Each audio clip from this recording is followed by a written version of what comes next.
평안하셨습니까? 6월 12일 목요일 매일 예배 우리 하나님 앞에 기도함으로 시작합니다. 매일같이 하나님을 예배하게 하시니 감사합니다.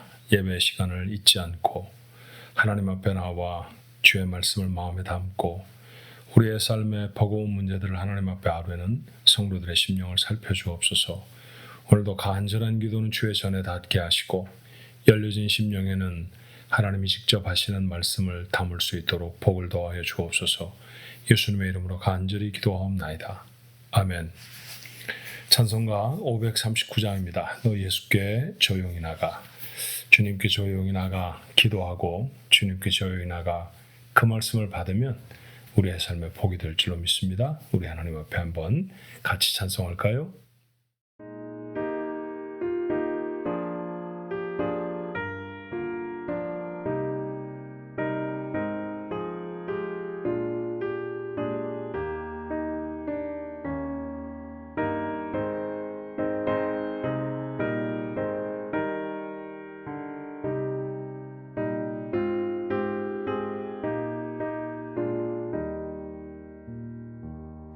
너 예수께 조용히 나가 내 모든 짐 내려놓고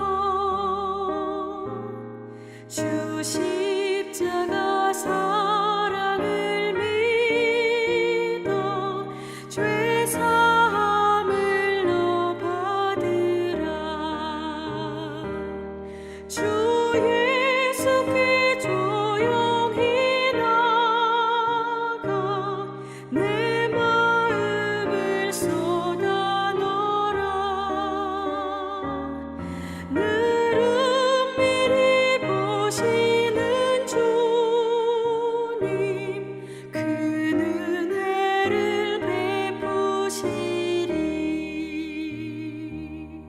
주 예수의 은혜를 입어 내 슬픔이 없어지리. 내 이웃을 늘 사랑하여 너 받은 것 거저주라. 주 예수께 조용히 나가 내 마음을 쏟아 놓으라. 늘 은밀히 보시는 주님 그 은혜를 베푸시리.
주신 하나님의 말씀은 민수기의 말씀을 끝내고 시편의 말씀을 조금 나누어 보려고 해요.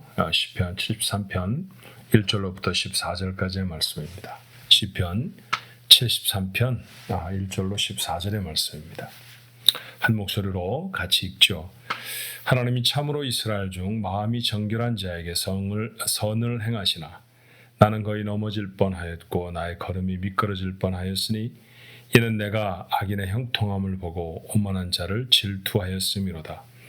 그들은 죽을 때에도 고통이 없고 그 힘이 강건하며 사람들이 당하는 고난이 그들에게는 없고 사람들이 당하는 재앙도 그들에게는 없나니 그러므로 교만이 그들의 목걸이요 강포가 그들의 옷이며 살찜으로 그들의 눈이 솟아나며 그들의 소득은 마음의 소원보다 많으며 그들은 능욕하며 악하게 말하며 높은 데서 거만하게 말하며 그들의 입은 하늘에 두고 그들의 혀는 땅에 두루 다니도다. 그러므로 그의 백성이 이리로 돌아와서 잔에 가득한 물을 다 마시며 말하기를 하나님이 어찌하랴 지존자에게 지식이 있으랴 하는도다. 볼지어다 이들은 악인들이라도 항상 평안하고 재물은 더욱 불어나도다. 내가 내 마음을 깨끗하게 하며 내 손을 씻어 무죄하다 한 것이 실로 헛되도다. 나는 종일 재난을 당하며 아침마다 징벌을 받았도다. 아멘. 아멘 하기가 좀 불편한 말씀이셨나요? 구약 성경 묵상하고 있죠. 얼마 전까지 묵상할 때 민수기도 구약 성경의 한 부분이었고 지금 다시 열고 있는 시편도 구약 성경의 한 부분입니다. 구약 성경을 가장 단순하게 나누면 세 분류로 세 가지 캐러고리로 나누어 볼 수 있을 것 같아요. 하나는 역사서라고 불리워지는 부분입니다. 창세기서부터 시작해서 느헤미야까지. 사실은 에스더가 더 뒤에 있지만 에스더와 느헤미야서는 역사적인 순서로는 조금 바뀌어진 것 같아서 느헤미야까지를 구약 성경의 마지막 역사서로 그렇게 생각을 하죠. 제목이 역사서인 것처럼 역사적인 사건을 통해서 하나님이 하나님의 백성에게 하시는 말씀을 기록하고 있습니다. 구속사 이런 거 들어보셨죠? 구속의 역사를 하나님이 세상 역사 가운데 어떻게 구현해 가시는지에 대한 그런 기록들, 그런 걸 구속사 그렇게 말하거든요.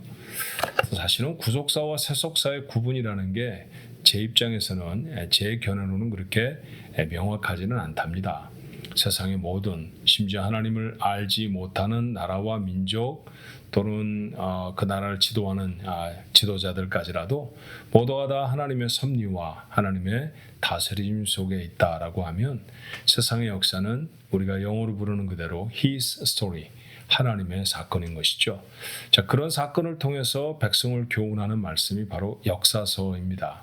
지난번에 나눴던 민수기와 같은 성경은 대표적인 역사서 중에 하나이죠.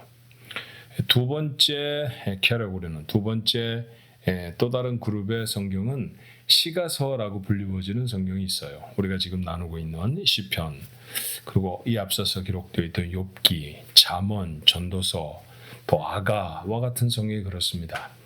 제목이 시가서이니까 눈치를 채시겠죠. 대부분 다 시로 기록되어 있어요. 시라는 것은 노래이기도 하고 어떤 때에는 기도이기도 합니다. 이것이 담고 있는 내용은 어떤 것이냐 하면 하나님이 주장하시는 역사를 살아가는 그 사이를, 그 시간을, 그 사건을 관통해 나가는 하나님의 사람들이 어떻게 자신의 신앙들을 유지하며 지켰는지, 또 어떻게 실패하는지, 또 어떻게 고통스러워하고 괴로워하는지, 또 하나님이 주신 축복에 어떻게 감사하고 감격해하는지 신앙의 고백들로 기록되어 있는 말씀이 바로 이 시가서의 말씀입니다. 그런 말씀을 통해서 우리는 고대나 지금이나 믿음을 가지고 살아가는 사람들에게 있어서 보편적으로 가져야 할 태도가 무엇인지를 교훈받게 되어지지요. 또 하나의 분류가 있다고 하면 구약성경 나머지 부분인데요. 선지서라는 것입니다. 예언서라고 이름을 붙여볼 수도 있을 것 같아요. 지금 현재 일어나지 않은 사건에 대해서 하나님이 선지자들을 통해서 이스라엘 백성에게 말씀하십니다. 앞으로 이런 일이 있을 것이다. 예를 들면 북왕국 이스라엘이 멸망하고 남왕국 유다가 멸망할 것이라 라고 하는 말씀들, 또 메시아가 올 것이다 라고 하는 예언의 말씀, 이런 것들이 기록된 것이 바로 예언서라고 하죠. 오늘 우리는 시편 말씀을 손에 들고 이 말씀을 이제 묵상하기 시작했는데, 각각 그 성경들이 그룹져져 있는 성경이 갖고 있는 성격들이 좀 다르다라고 하는 것을 염두에 두면 이 성경을 어떤 마음으로 또 어떤 그런 앵글로 살펴보아야 할지 결정이 될 것 같아요. 자, 시편과 같은 말씀은 믿음의 고백이다, 또는 신앙인의 갈등과 힘겨워하는 모습을 하나님 앞에 고백하는 것이다. 그런 차원에서 우리가 말씀을 좀 나눠볼 수 있을 것 같습니다. 본문의 말씀은 시작할 때 아삽의 시라고 하는 소제목이 붙어 있어요. 아삽이라는 사람이 쓴 시, 이후의 시도 아삽의 시. 그래서 아삽이 몇 편의 시를 시편 가운데 남기고 있는데, 이 아삽이라고 하는 사람은 다윗 왕 시절에 그때 성전 예배가 굉장히 발달했던 때였거든요. 그때 교회 음악, 예배 음악을 더 장려하고 연구했던 음악가 중에 한 사람이 바로 이 아삽이라고 하는 사람입니다. 그래서 아삽이 곡조를 붙인 찬송들이 많이 등장을 하는데, 오늘 시편 73편도 바로 그런 찬송 중에 하나이죠. 자, 오늘 아삽의 입을 통해서 믿음의 사람은 그런 고백을 좀 하고 있는 것 같아요. 자, 3절의 말씀에 보니까 악인의 형통함을 보고 오만한 자를 질투하였던 적이 있다라는 것이죠. 시기심이 났다는 겁니다. 그럴 수 있잖아요. 나는 선을 행하는데 다른 사람은 악을 행합니다. 근데 악을 행하는 사람이 나보다 훨씬 잘 된다 그러면 속상해질 거예요. 이제 그런 속상함이 내게 있었다라고 하는 것이죠. 자, 11절의 말씀에 보니까 그렇게 자신의 길을 계속해서 지켜도 상황이 바뀌어지지 않는 것 때문에 그 실망과 원망이 깊어진 것 같습니다. 말하기를 하나님이 어찌하랴, 지존자에게 지식이 있으랴, 그렇게 마치 냉수를 벌컥벌컥 들이마시듯이 그렇게 속에 있는 말들을 하나님 앞에 다 토해내 버렸다라고 하는 겁니다. 하나님은 모르실 거야, 하나님이 내 사정을 어떻게 아셔? 라고 하는 속상함의 토로도 있었습니다. 자, 13절의 말씀에 보니까 내가 내 마음을 깨끗하게 하며 내 손을 씻어 무죄하다 한 것이 실로 헛되도다. 자신은 선을 지켰죠. 하나님이 원하시는 대로 살아갔습니다. 그런데 그렇게 살아봐야 뭐 하느냐는 거예요. 악을 행하는 사람이 더 부유해지고 더 형통해지고 더 잘 사는데, 내가 이렇게 살아봐야 하나님도 알아주시지 아니하시는 삶이라고 하면 내가 이제까지 살아왔던 삶이 헛된 것이 아니겠는가라고 하는 마음이 있었다는 거지요. 우리의 경건의 그 책에는 14절까지만 오늘 기록이 되어 있습니다만, 사실 문단으로 보면 16절까지 읽었으면 더 좋았을 것 같아요. 그런데 이 시인은 한 걸음 더 나아가서 15절에 말하기는 나도 악을 행했을지도 모른다라는 고백까지를 하고 있습니다. 죄를 지으며 살 뻔했다라는 이야기예요. 얼마든지 우리 주변에 일어날 수 있는 상황에 대한 그런 반응인 것 같지 않습니까? 우리도 신앙생활 하다 보면 선을 행할 때, 나만 이렇게 착해도 되나? 나만 이렇게 옳은 일을 해도 세상이 알아줄까? 정말 하나님은 알아주실까라고 하는 생각이 우리에게 들 때가 있다는 거죠. 자, 그런 이야기를 끌어안고 오늘 시편 기자는 하나님 앞에 나와서 기도하고 있습니다. 오늘 이 말씀이 우리에게 주는 교훈은 어떤 걸까요? 저는 첫 번째로, 사실 여기 답은 오늘 본문의 말씀에는 기록되어 있지 않습니다. 물론 이 고민과 이 갈등에 대한 답도 시편 73편 후반부에 가면은 저희들이 알게 됩니다만, 우선 오늘 정해진 본문만으로도 저는 교훈을 받아야 할 내용들이 있지 않나 하는 생각이 들어요. 그 하나가 바로 기도가 하나님 앞에 나아가서 하는 그 기도가 솔직해져야 한다라는 것이죠. 하나님, 속상해요.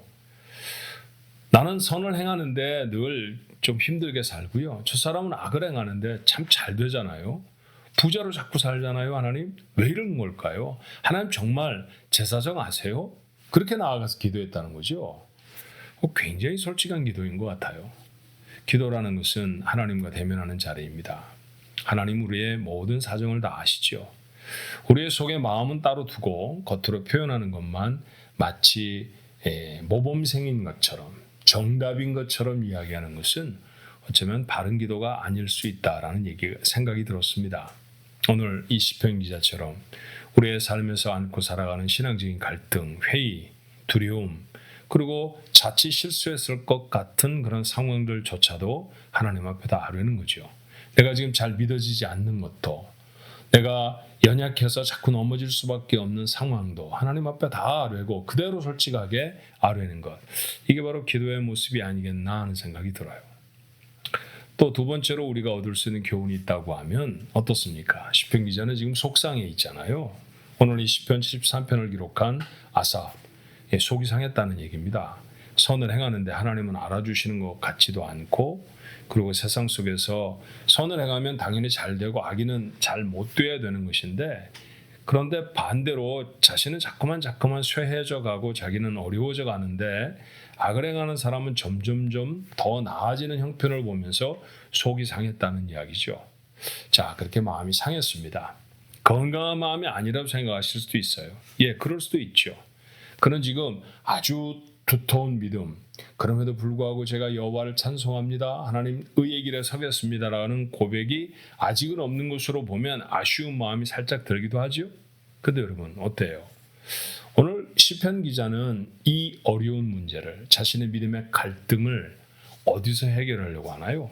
세상 속에서 사람들에게 이런 고민을 토로해 답을 찾으려고 하거나 서적을 뒤지거나 아니면 생각을 굴리거나 하는 것이 아니라 하나님 앞에 가지고 나왔다는 것이죠. 예, 저는 그 부분이 정말 귀한 것이라고 생각을 해요. 때때로 우리가 크고 작은 문제와 어려움들, 답을 알 수 없는 사건들을 만나지만 그 문제를 가지고 나아가야 할 곳은 하나님 앞이다라고 하는 사실이 있지 않았으면 좋겠습니다. 그렇게 하나님 앞에 나아가서 우리의 삶의 문제를 하나님 앞에 정직하게 아뢰는 것이죠. 무엇 때문에 힘든지, 어떤 것이 내 마음을 고통스럽게 하는지. 나도 알아요. 큰 문제, 큰 믿음이 아니라는 사실을. 그렇지만 하나님, 제가 이런 어려움에 처해 있습니다 라고 하나님 앞에 아뢰는 것, 그렇죠. 그런 정직한 모습의 기도가 하나님의 전에 닿는 기도가 되지 않을까 하는 생각이 듭니다. 하루를 주셔서 살아가야 하는 숙제를 안고 있는 시간에 우리는 묵상을 하지요. 하나님이 나를 오늘은 어떻게 인도하실까? 오늘을 살아가며 만나는 사건들은, 오늘 만나며 내가 겪게 되어지는 모든 상황은 다 내가 이해할 수 있는 것일까요? 그렇지 않을 수도 있습니다. 억울할 수도 있겠죠. 어떤 때는 큰 믿음으로 대처하지 못할 때도 있습니다. 그러나 이 모든 어려움과 내 속에 있는 갈등들, 그런 두려움과 좌절들조차도 하나님 앞에 정직하게 아뢰며 하나님께로 가지고 나아가 보는 건 어떨까요? 하루를 쉬어서 하나님이 수많은 사건들을 우리 앞에 두셨고 우리가 그 사건들 앞에 서게 하신 것, 하나님의 섭리 가운데 있는 일인 줄 압니다. 하나님이 왜 답이 없으시겠어요? 어쩌면 우리가 입을 열어서 우리의 속사람을 고민하며 하나님 앞에 아뢰기를 우리 하나님은 기다리고 계실지 모릅니다. 그리고 그 가운데 도우시는 하나님의 도우심을 구해 보는 거죠. 오늘도 다른 곳에서, 전혀 답이 될 수 없는 다른 곳에서 헤매어 우리의 마음이 지쳐져 버리는 인생이 아니라 우리의 문제를 하나님 앞에 가지고 나가 하나님께 아뢰는 그런 거룩한 지혜가 오늘 하루를 살아가는 우리 가족들 모두의 지혜가 되기를 간절히 바랍니다. 기도하겠습니다. 때때로 하나님, 이해할 수 없는 사건들이 우리 앞에 생깁니다. 당연히 선한 일을 했으니 우리에게 복이 되어져야 할 것인데 선한 일을 행하고 나면 더 손해를 보고 더 어려워질 때도 있습니다. 세상이 악해서 그런 거야 라고 생각하며 때때로 위로를 삼아보지만 그것이 위로가 되지 않을 때도 많이 있습니다. 오늘 시편을 기록한 아삽도 아마 그랬던 모양입니다. 아무리 선을 행해도 하나님은 알아주시지 않는 것 같고, 아무리 선을 행해도 악한 일을 행하는 사람보다 점점 형편이 어려워져 갔을 때 속상해졌다는 것이죠. 이제까지 선하게 사는 것은 무슨 의미가 있는 것일까? 나도 확 죄나 짓고 살아볼까 하는 마음도 들었다고 그는 고백합니다. 그런데 주님, 이런 정직한 기도가 우리가 하나님 앞에 드려야 하는 기도가 아닌가 하는 생각이 들었습니다. 우리의 삶의 크고 작은 문제, 어려움들 앞에 좌절하고 넘어지고 때로 우리의 믿음이 너무너무 작고 유치해져 버릴지라도 하나님, 두려워하지 않고 그것을 그대로 하나님 앞에 아뢰을 수 있게 하옵소서. 예, 맞습니다. 하나님께 아뢰는 것입니다. 나에게 도움을 줄 수도 있고 도움을 주지도 못하는 세상의 어떤 유력한 사람을 찾아 나서는 것이 아니라 늘 내 도움이 되시고 나와 함께 하시는 아버지 되시는 하나님께 그 문제를 아뢰는 것이죠. 우리의 문제를 하나님 앞에 가지고 나갈 수 있는 용기가 저희들 것 되어지도록 도와주옵소서. 우리 가족들 중에는 해결되지 않은 문제, 참으로 풀려지지 않을 것 같은 어려움들을 안고 씨름하는 고통 중에 있는 가족들이 있습니다. 오늘도 저들이 이 문제를 하나님 앞에 가지고 나갑니다. 하나님, 참기가 너무 힘들어요. 하나님 앞에 아뢰을 수도 있고요. 언제까지 이 어려움을 저희들이 감당해야 됩니까? 하나님 앞에 볼멘 소리로 외칠 수도 있습니다. 주님, 그 정직한 마음에 하나님 위로를 더하여 주옵시고 저들이 꼭 찾아 나서야 할 길들을 보여주셔서 그 길 위에 서는 은혜가 있도록 축복하옵소서. 하나님과 더불어 살아가는 은혜가 오늘 우리 가족들 모두의 삶에 함께 하시기를 소원하옵고 예수님의 이름으로 간절히 기도하옵나이다. 아멘.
주